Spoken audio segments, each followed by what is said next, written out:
We're used to seeing him excel on the football field and as a sports analyst, but it's fun to see Heisman Trophy winner Eddie George lately on a different stage as an actor. He's received critical acclaim as Julius Caesar and Othello with the Nashville Shakespeare Festival. He's currently starring in Nashville Repertory Theater's Civil War era production of The Whipping Man. And we are delighted to have Eddie George here in our studio. Great to see you again. Glad to be here. Glad to be here. It's always good. It's always good to come in here, especially when you're making the strawberry brownies. I've got to get one. Well, we're saving one for you. Yeah, for please sure. do. I'm gonna work it off as soon. I'm work out as soon as I leave here too. That's your workout reward, right? Yes. Okay, so The Whipping Man has already premiered. Tell me about this story. It sounds really fascinating. It is. It's very complex. It takes place in 1865 in Richmond, Virginia, right after the Civil War ends. And it's a story of three men trying to perform a Seder. Caleb, who's played by Matthew Rosenbaum, comes home after being in the war. He's wounded, to find that his house has been deserted. It's been looted. They've stolen everything. And I play Simon, who's the former slave there, just holding everything down so the family comes back home.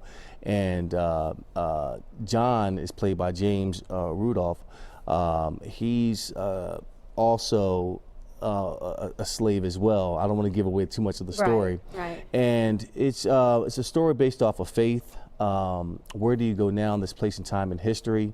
There's a lot of hidden secrets among the three of the characters, and how do you operate? And it's very complex in terms of how they relate to one another. And they're trying to perform a Jewish Seder because they've embraced the faith of becoming a Jew. And that's what's really fascinating about it. I mean, it's well written. It's very deep writing in it. I just love playing this part, and it's so well done. What Renee's done with this play is just truly amazing. And both Matthew and James, every night, they just bring their absolute best to the table, which forces me to raise my game every night. I've learned a lot going from those two, really, during this whole process. I bet you had to learn a lot about the history of the time, and a lot about the Jewish faith as well. You know what, we did. We had an opportunity back in November to perform a Seder, actually, and to go through it, the process, why they do it, to teach the young of the history of their faith and where they are now.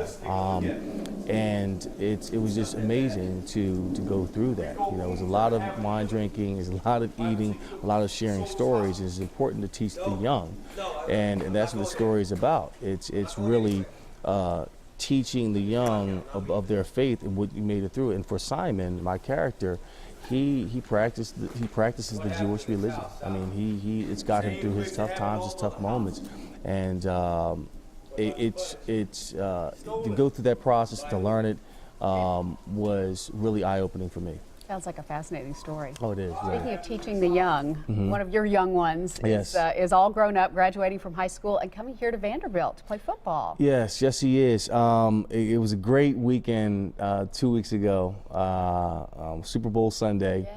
Came in and met with Coach Mason and the staff over at Vanderbilt. Had a chance to go on a visit, really immerse himself into the culture of Vanderbilt. I mean, he grew up in Nashville. Sure. I mean, I've lived here. He's come here through the summers and so forth, but never on this level from that perspective to see what Vanderbilt had to offer, and he just fell in love with it. You know, he grew up an Ohio State fan. Of course, he would have loved to go to Ohio State, but he chose this path for himself. And he's the perfect fit, great student athlete. I think he's going to do well there. Well, congratulations. You're going to get to see him close to home. Yes, I think that's exciting. Listen, just hop in my car, drive right down 65, there in 15 minutes, go see the game and go right back home. So I'm really excited. Coach Mason do the coaching, not you, right, Dad? Well, we'll see, you know. So great to see you, glad Eddie. to be Thanks here. for being with us. Thank you for having me. Appreciate it. Hope you'll take advantage of the opportunity to see The Whipping Man. It continues at the Johnson Theater at TPAC through February 21st. You can get tickets and more information online at NashvilleRep.org.